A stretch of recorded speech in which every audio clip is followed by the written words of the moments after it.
Olá para você que está nos ouvindo, seja bem-vindo a mais um Pod Mário. Aqui do meu lado está o fundador do Grupo Gazin, seu Mário Gazin, e hoje a gente vai falar sobre um assunto bem legal. Tudo bem, seu Mário?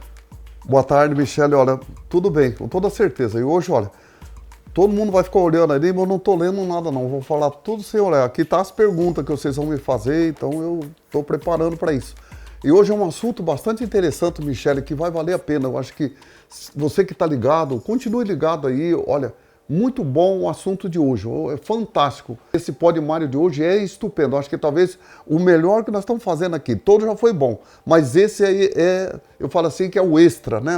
Sempre tem um extrazinho, esse é um que eu acho que vai ficar na história. É isso mesmo, e hoje nós vamos falar sobre negócios de família, então ninguém melhor que o seu Mário Gazin para falar disso. Seu Mário, a Gazin já está no mercado há mais de 50 anos, né? Uma empresa bastante consolidada aí no mercado.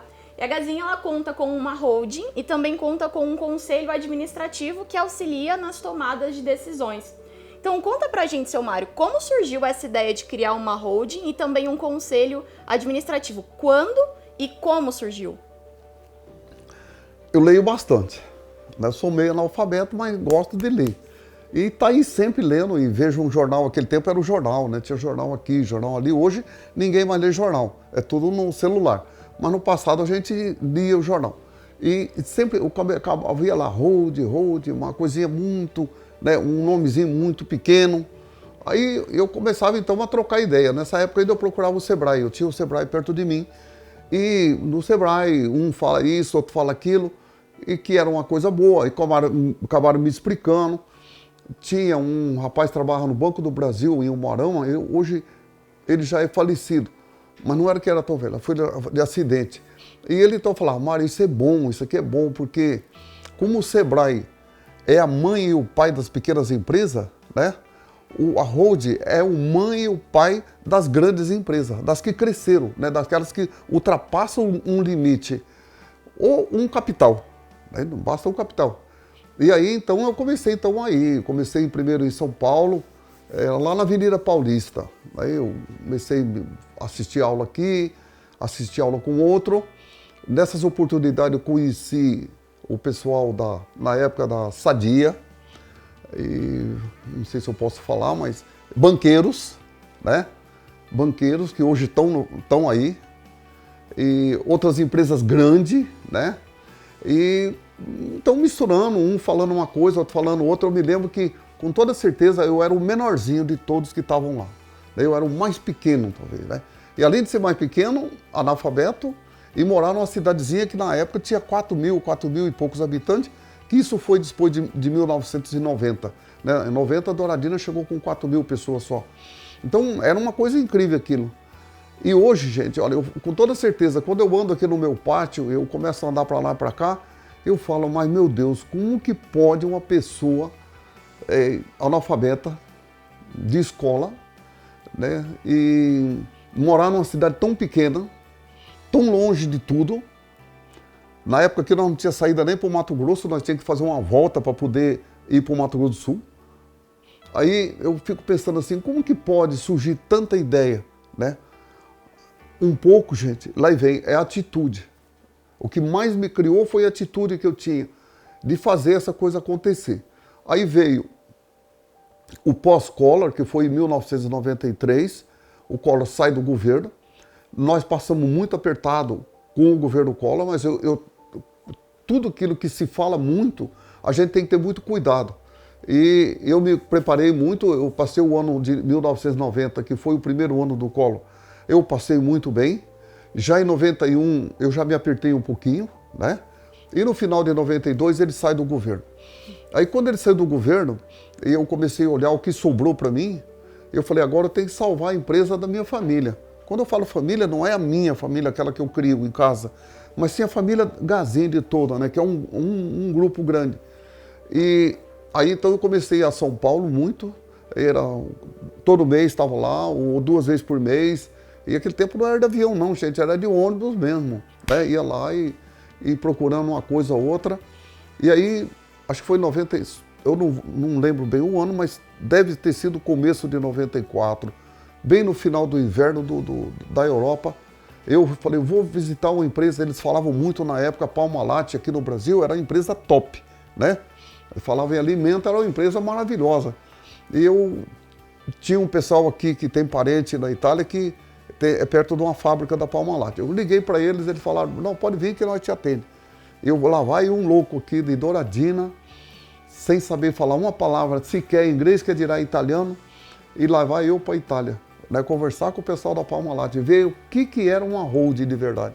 Aí voltei com a cabeça um pouco mais diferente de lá. A minha hold tem 30% é da Parmalat, eu copiei deles, é porque eles me deram todos orientação, o que eu tinha que fazer, então eu não tinha como fazer os 100% deles.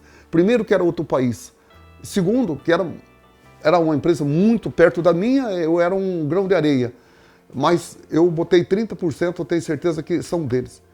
E aí voltei para o Brasil de novo, no ano seguinte fui para os Estados Unidos, visitar mais duas empresas, uma me atendeu bem e outra não me atendeu, uma foi a Cagil, que me atendeu muito bem. Eu falo que tem também aí, eu calculo que tem mais uns 25, 30% da Cagil dentro da nossa hold, né, que foi copiado deles.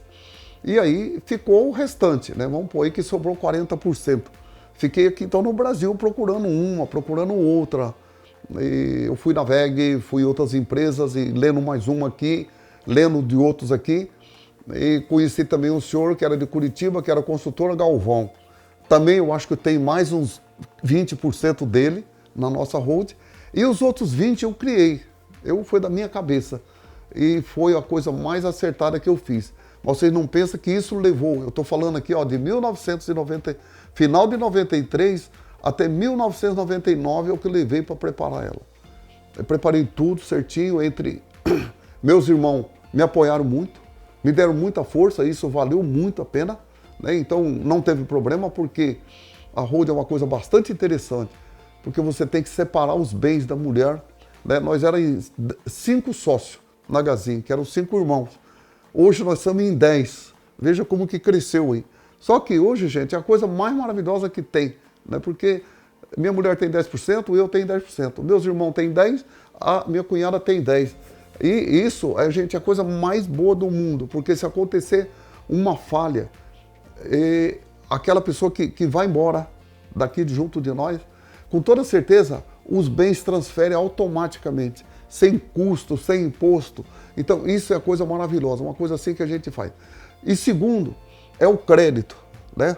Porque aí você passa, quando você tem uma hold bem feita, com muita estrutura, como a nossa, você aumenta seu crédito, né? Meu crédito, vamos supor que ele era 1x, ele subiu para 5x de um dia para o outro, né? Porque aí ele sabe quem é que vai ser o sucessor, lá na frente já tem um nomezinho. Então, isso já é uma coisa bastante interessante. Foi uma das coisas assim melhor que nós fizemos. E além disso, ela nos dá segurança, porque aí não sou eu sozinho que tomo as decisões. Nós temos o conselho, né, o conselho administrativo, que vai lá e faz. Então, aqui, no meu tempo, quando eu era presidente desse conselho, eu podia comprar tudo que fosse até 500 mil reais. Se fosse 501, eu tinha que ir para o conselho. Mas eu acostumei a me mexer tanto que até de 50, 60, 100 mil reais eu ia para o conselho, porque era muito mais fácil nós errar em 7 do que eu errar sozinho. Mas se eu errasse em 7, ninguém ponhava a culpa no outro. Então, gente, o conselho é maravilhoso. Legal, seu Mário.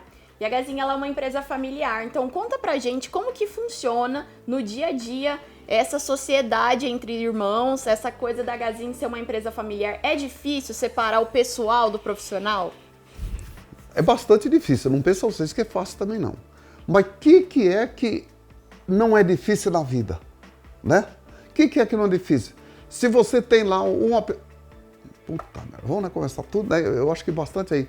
Você se casou, você namorou, você fez tudo. Você escolheu a pessoa para viver com você e ainda tem problema. Imagina vocês que não escolheu seus irmãos, não escolheu o pai, não escolheu a mãe, e vocês têm que aceitar tudo aquilo ali. Veja como que é muito mais difícil, como que isso balanga muito e tem muita coisa ali para misturar. Eu falo que a família ainda é melhor do que o estranho, porque na família um ajuda o outro ajuda o outro e acaba dando certo. Uma das coisas que a gente tem que olhar, Michele, é o respeito. Né? O respeito é o que mais manda em tudo. A segurança que você tem naquilo que você vai fazer, ou naquilo que você até vai usar. Né? Aquilo que você vai usar. Não se preocupa com outra coisa. Mas tudo aquilo que você vai usar, os outros também querem. Então, o que você que seja o exemplo de tudo. E passa a ser, por exemplo, não tem jeito de que 10 irmãos, ou 5 irmãos, ou 10 pessoas na mesma família, e querer os 10 mandar. Um tem que respeitar o outro. Todos têm que ter respeito. Agora, cada um é especialista numa área. Não tem jeito, porque eu, por exemplo, gosto de pessoa. Né? Eu tenho irmão que não gosta de pessoa. Ele gosta de outra coisa. Eu não posso condenar ele por isso e talvez ele também não pode me condenar por gostar de pessoa. Então, eu falo que eu gosto de homem, né? Mas na Bíblia não tem homem e mulher, é tudo igual. Né? Tudo que anda com 2 pés é homem para nós. Então, isso é muito bom. Eu gosto de pessoas, porque pessoas aumenta a segurança, aumenta o lucro, né? Porque onde está o lucro? Está nas pessoas, né? E aí vem a família. Então, os irmãos, acaba assim, porque os irmãos é uma sociedade, não foi uma sociedade planejada. Eu não escolhi meu sócio. E aí vem, mas ninguém programou para ter o pai que tem, a mãe que tem, os irmãos que tem. Então, a nora, ou o cunhado, ou a cunhada, nós, é uma sociedade de irmãos, é uma sociedade de família, é uma sociedade pronta, ela não nasceu. E problema tem? Tem, mas tem 2 tipos de solução. Uma é a atitude e a segunda é o respeito. Seu Mário, um dilema aqui, ó, que a maioria dos empresários enfrentam. Eu devo incentivar os meus filhos a darem continuidade ao meu legado ou eu devo deixar que eles sigam o seu caminho? Como lidar com isso? Deixa eles seguir o caminho deles. Muitos querem ficar com o pai, outros não querem, né? Porque a coisa mais difícil, gente, no mundo é o pai educar o filho no trabalho. Em casa ele é maravilhoso, né? Porque nós temos 2 ou 3 tipos de educação. Nem educação é um só de casa. O resto é aprendizado. Porque tem o pai quer ensinar o filho do jeito dele. E nós temos as gerações, né? As gerações é muito diferente. Então, nós já falamos disso em outras podcasts. A geração é muito diferente, muitas vezes ela é muito longa uma da outra, né? Então, eu e tua mãe, nós tínhamos nós 2 não era muito diferentes. Teu pai. Mas eu e você já é diferente, você já vai falar, nossa, esse velho é burro, esse velho não entende o que eu entendo, porque a tua geração é muito diferente da nossa. Então, essa geração faz que muitas vezes causa muito problema. Então, a gente tem que deixar o filho à vontade. Se o filho quiser o negócio do pai, parabéns ao pai, parabéns ao filho. Eu até admiro muito, sabe, aqui em Douradina tem um menino, não pode falar o nome dele, que ele tem um respeito muito grande por mim também, eu tenho ele como um filho. É o Henrique lá do Floraí, né? O Henrique, um dia eu convidei o Henrique para trabalhar comigo. Falei, Henrique, vamos trabalhar comigo?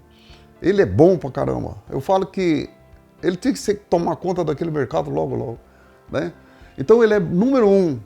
Então eu falei, Henrique, vamos trabalhar comigo? Ele falou, olha, eu lá vou ganhar mais do que eu ganho aqui. Vou aprender muito mais do que eu aprendo aqui. Só que um dia isso aqui vai ser... a mãe dele tinha parte. Isso aqui um dia vai ser meu, eu vou tentar tocar o que é da minha mãe.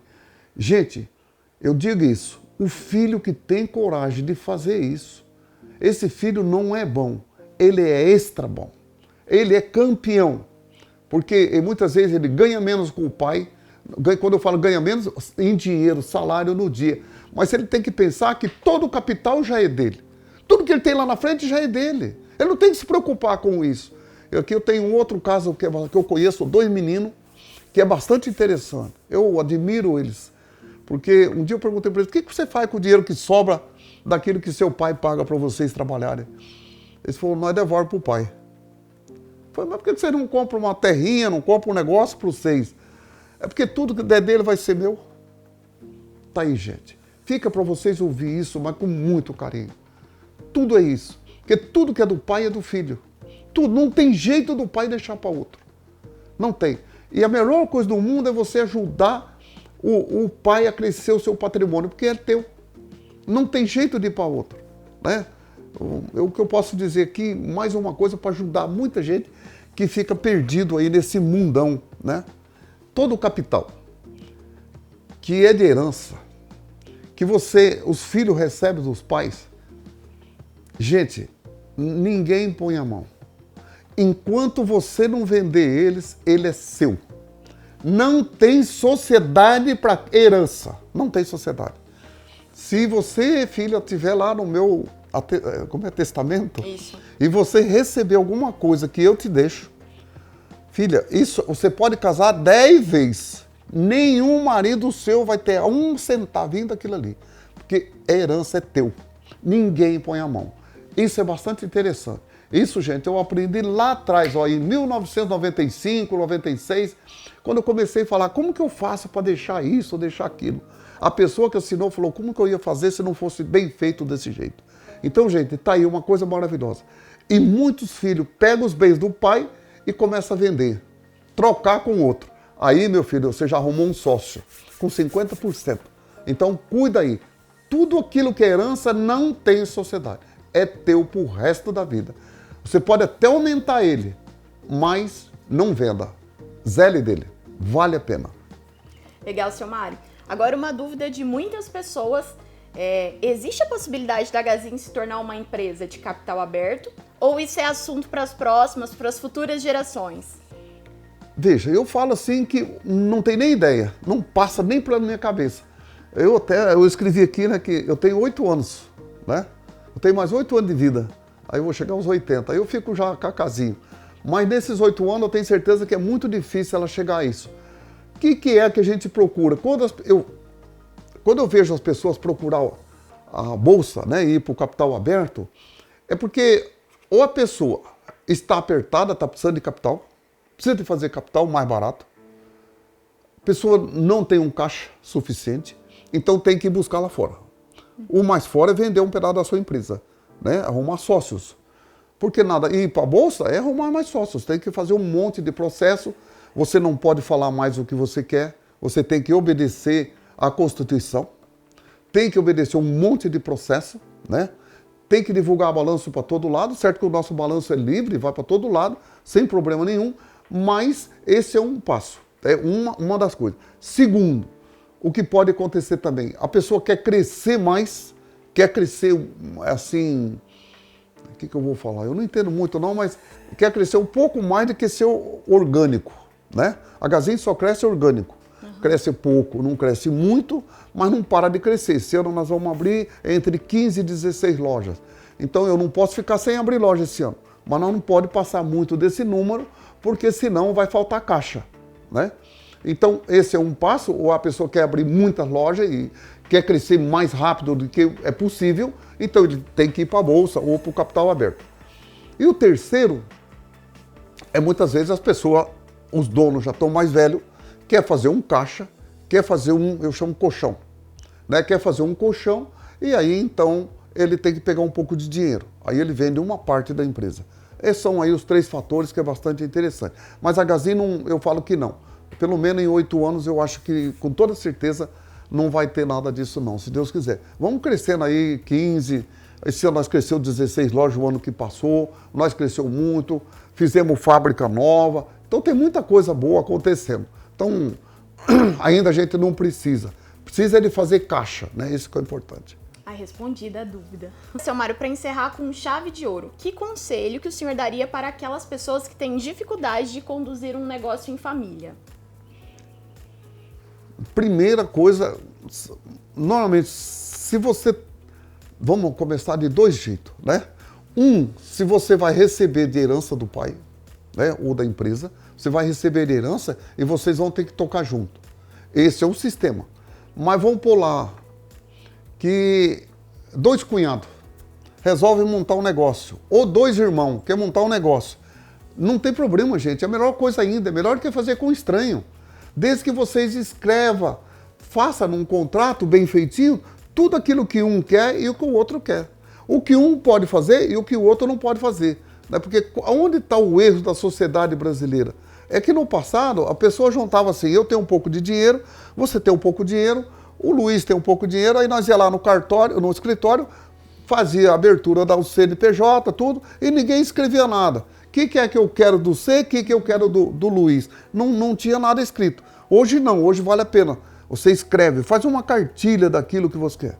Bota lá quanto vale a empresa, se um dia um quiser sair da sociedade, já bota quanto vale as cotas, para que não esteja briga lá na frente, né? Não esteja discussão. Puxa vida, eu quero que meus filhos trabalhem nessa empresa. Bom, se eu quero que o meu trabalho, o seu também pode trabalhar. A minha esposa não pode trabalhar aqui, a tua também não pode. Então são tudo coisa que, eu estou dizendo aqui, sendo bem claro, é tudo coisa que vocês podem escrever, vai escrevendo. Olha, eu não gosto de trabalho de sábado, mas você gosta. Então, pronto, um ponto positivo de um e um negativo do outro. Olha, eu não gosto de trabalhar dia de feriado, eu gosto. Você não gosta, eu gosto. Bota lá. Até essas coisinhas tem que pôr. Eu acho que isso é muito interessante, é muito bom. Acho que hoje nós temos muito mais tecnologia para isso. E o segundo é a confiança, né? A atitude de cada um que está fazendo a coisa. Cada um que bota o dinheiro lá, todo mundo que botou dinheiro, ele quer o retorno. Né? Ninguém bota dinheiro no capital dos outros sem ter retorno. Então, todo mundo tem que fazer, mas faça bem escritozinho. Hoje, faça uma escritura. Não faz lá no cartório, no escritório e fala, vamos criar um CNPJ e um não pergunta para o outro, meus filhos vão trabalhar nessa empresa? Os seus filhos vão trabalhar ou não vão trabalhar? Escreva tudo, faz eu tenho uma cartilha, porque eu já tive sociedade, a coisa melhor do mundo, gente, é sociedade. E bota na cartilha lá o que você quer, né? Então, o que você não quer? Isso é maravilhoso. E não tenha medo, é o melhor investimento que tem. Agora há pouco esse menino aí pediu aí que eu guardar o dinheiro, eu falei, quase que eu chamei ele para montar um negócio de sócio aí, estou precisando, né? Estou precisando de comprar uma fábrica de farinha de trigo aí esses dias. Precisa de 5 milhões. Animado, hein? E assim nós chegamos ao fim de mais um Pod Mário. Quero agradecer ao seu Mário por essa experiência compartilhada conosco e também a você que nos assistiu, que nos acompanhou esse tempo. Olha, muito obrigado por você estar ligadinho aí e estar nos ouvindo. Né? Fique ligado de novo, não desligue não, ouça tudo com carinho, se precisar veja de novo. Olha, ontem à noite eu li um pedaço de uma entrevista maravilhosa sobre família. Antes de ontem eu também vi mais um pedacinho, eu não acabei não, porque é bem comprido. Vou acabar hoje à noite eu vou acabar. Mas eu juro que eu vou ter que voltar a assistir ela no mínimo mais 3 vezes para mim tirar alguma coisa de aproveito. Né? Tem muita coisa boa, mas a gente não tem como eu ficar guardando 1h30 aqui na minha cabeça. Eu vou tirar os pedacinhos, eu vou tirar aquilo que vai no meu trabalho, aquilo que cabe dentro do meu serviço, aquilo que cabe dentro do meu pessoal, para que eu tenha, então, um parâmetro melhor. E boto lá as interrogações aonde eu posso e o que eu não posso. Então, gente, muito obrigado por você estar conosco, obrigado também, Michele, por estar mais uma vez junto comigo aqui.